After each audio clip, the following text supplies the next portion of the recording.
إيمان مفصل آمنت بالله وملائكته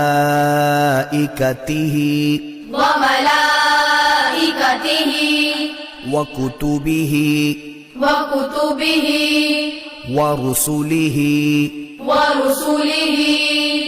واليوم الآخر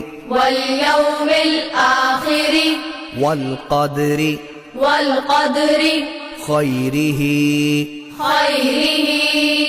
وشره